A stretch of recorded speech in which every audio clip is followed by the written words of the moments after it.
Hey minions, it's time to spoil another Christian movie.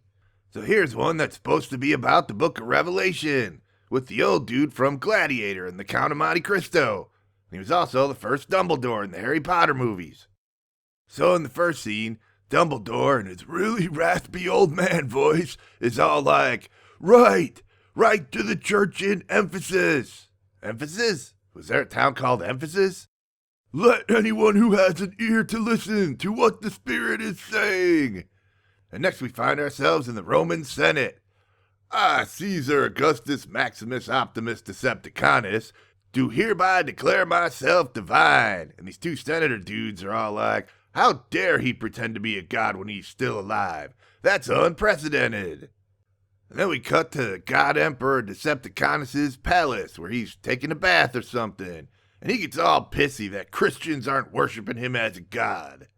Those stupid Christians, he says, they have 28 days to acknowledge me as the one and only true God, or they will be put to death.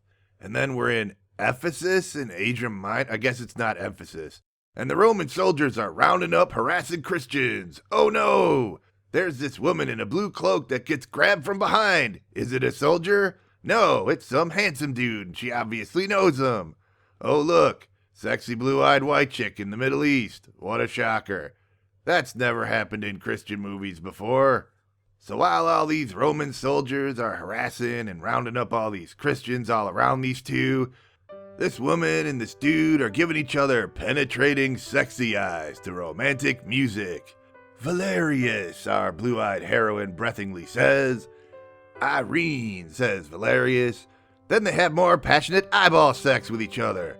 I don't know about you guys, but Irene doesn't sound like a Middle Eastern woman's name from 2000-ish years ago to me. It could be. This whole scene seems pretty out of place right now in the middle of all this chaos, though. This is pretty hilarious, actually. I think that's what I'm going to call this dude from now on. Hilarious. Because apparently you can't have a Christian movie about Revelation without clumsily inserting a romantic side plot. Hilarious, right? Moving right along. So our sexy couple just, unobtrusively walk away while the Roman soldiers round up a bunch of Christians. No biggie. The soldiers won't come after us if we walk away slowly in the other direction. Then we cut to more white people in the Middle East who are a bunch of Christians. And they're really scared that they will have to declare old Decepticanus their god and renounce their Christianity or something.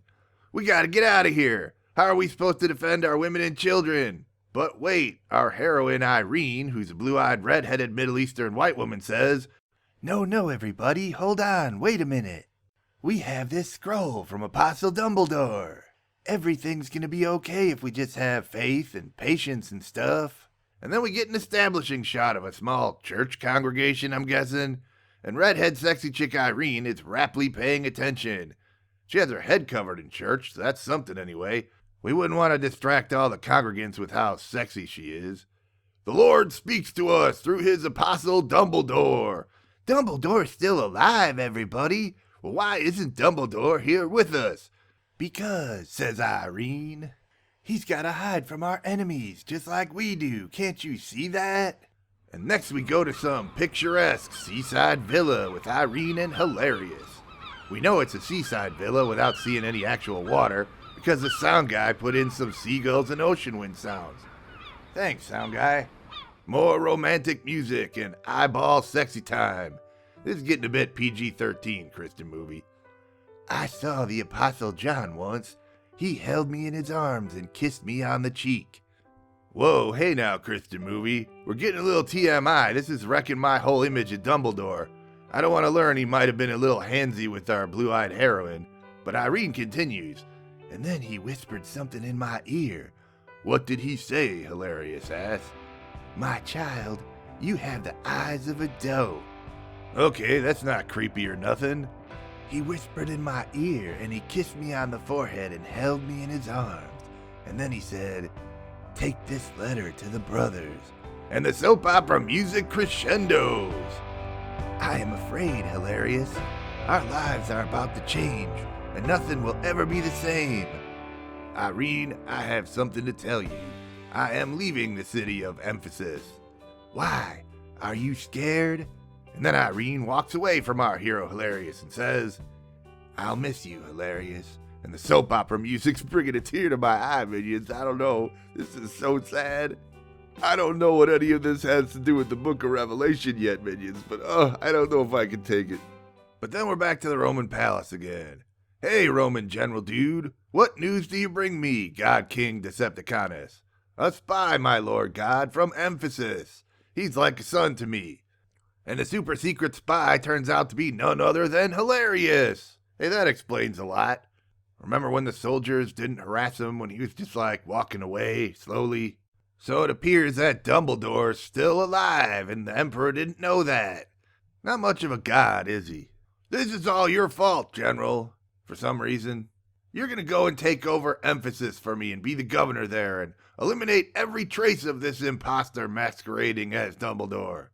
By the way, General, if your spy turns out to be lying, I have to fulfill my role in a Christian movie of being a douchebag, and I'm gonna cut off Hilarious's head if his information is false." And as the General and Hilarious are walking out of the Emperor God's chamber, the General says, "So tell me, Hilarious, before I have to chop your head off, where is Dumbledore?" And Hilarious says, "I think he's in the prison island of Patmos." "Well, then I charge you, my spy that I raised from infancy, whose head I'll have to cut off if you're wrong. Why don't you just go get yourself arrested?" And this doesn't seem like suspiciously the same plan that was in that movie 6 The Mark Unleashed that I reviewed kind of a while ago. "You raised me to be a soldier to fight people in battle, not to go around lying all the time. I will not do it." I thought he raised you to be a spy, dude. That sounds like the opposite of a spy. "You have to get yourself arrested because I told you to, Hilarious. You owe me your very life. I raised you as a son. Your real parents were filthy Christian criminals after all. Scumbags to the Empire. You're a soldier. Do your duty." Wait, I thought he was a spy, not a soldier. I'm confused. Aw, don't cry, Hilarious. Especially not the soap opera music. It's not your fault your parents were scum criminals of the Roman Empire for believing in the J-Man. You had no control over that. And then we're back to Dumbledore in prison. And this one dude asks Dumbledore, he says, "Hey, Dumbledore, J-Man saved us all, but he brought you to this pit of a prison. Why?" Uh-oh, problem of evil. Let's see what Dumbledore has to say about it. But Dumbledore doesn't answer. Instead, he looks over at a soldier, and the soldier is giving this old prisoner a hard time, and he's beating on him a little bit, and he grabs his soup bowl, and he pours out half his soup, and he says, "Stupid old man, because you're an old man and feeble, you're not as good a miner in this mining prison, and this is all the soup you get." And everybody laughs. But not Dumbledore. Dumbledore takes his soup bowl and walks over and pours half his soup into the old man's bowl to dramatic music. And he's all silent, and he's giving everybody that Dumbledore eye. And you know that Dumbledore eye, that's telling all the soldiers, "That's right, soldiers. I'm Dumbledore. What you gonna do, eh?" Meanwhile, the old dude is slurping up soup before they come over and take away his soup again. And Dumbledore goes back and he sits back down. "Nice move, Dumbledore. That took a lot of balls. You're only going to make yourself more enemies doing stuff like that. Why call more attention to yourself?" And Dumbledore says, "My balls don't come from me. My balls come from the Lord." And then we're back at the picturesque seaside villa, because we can't go 5 minutes without seeing sexy Irene. And she's talking to some other Christian dude about Dumbledore on the island of Patmos. "My brother takes supplies to the island of Patmos. Theopolis is the one dude in prison who talks to Dumbledore." So what you're saying is we got ourselves an old telephone game of Dumbledore, an old dude who speaks with another prisoner on an inaccessible island, and then his notes get shuffled through your brother and somehow end up to us. "Yeah, old dude, that's what I just said." "Well, then convince your brother to take you to Patmos, because those letters are too important." Wait. I thought you just got done saying the island was inaccessible. Why do we gotta send sexy Irene there? And you can tell by Irene's face she's not relishing the idea of going to a prison island either. And another old handsy dude is all like, "Only you can go to this island, Irene." Why? Why do we have to send sexy Irene to this Alcatraz prison island to get these letters if there's already a system in place that they're getting these letters? I don't get it. And then we're back to Alcatraz with Dumbledore, and the Christians are all breaking stale crumbs of bread together and praying. Cue more dramatic music. Our Father G-Man, hallowed be thy name. Lead us not into temptation, yada yada. You guys get the picture. And this guy, who I guess is Theophilus, says, "Hey Dumbledore, tell me about the J-Man." Well, you see, Theophilus, if we were 2,000 years in the future, you could have seen the Passion. But since we're not 2,000 years in the future, I'll just tell you about all the blood running from G-Man's hands and feet inside and back, and blood everywhere. And he told his mother not to cry. And then J-Man looked up and said for his mother to look at me. And he told her, "Mother, this is now your son." And then all of a sudden we're in an acid trip in Dumbledore's mind. Finally, we get to see some actual Revelation stuff in this movie about Revelation. So Dumbledore falls off this cliff, but then he rockets into space, or heaven, I guess. Special effects in this movie are kind of lacking. And a voice that sounds suspiciously like Dumbledore says to Dumbledore, "What you see here, write in a book, and send that book to the churches that I tell you to." And then Dumbledore walks through some gates in heaven, and a bright glowy figure lights a bunch of candles with the Force or something. And a wind pushes Dumbledore to the floor where he falls on his stomach. That's not nice to do to an old man. Geez, Vision about heaven. They haven't invented those first alert buttons yet. "I've fallen, and I can't get up." Oh look, glowy dude is J-Man. See, we can tell by the holes in his feet.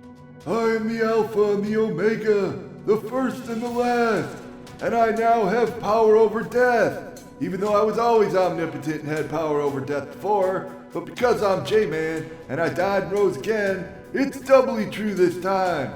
And I will show you things, and you will write them down."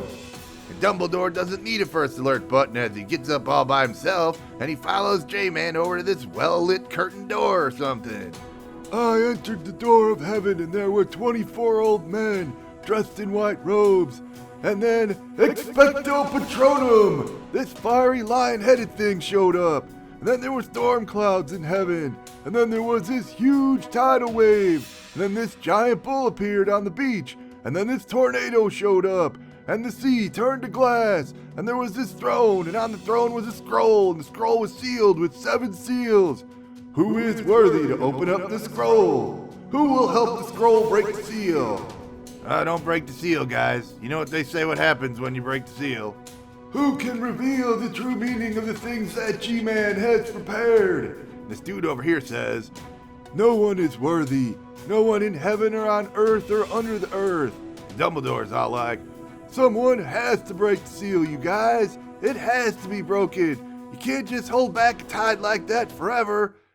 And Theophilus wakes up Dumbledore, and we're back on Alcatraz. Dang it, Theophilus, this was just getting good. Dumbledore, what'd you see? "I saw heaven." And I think we'll stop there for today, minions. I think this review's gonna have to be a 3-parter.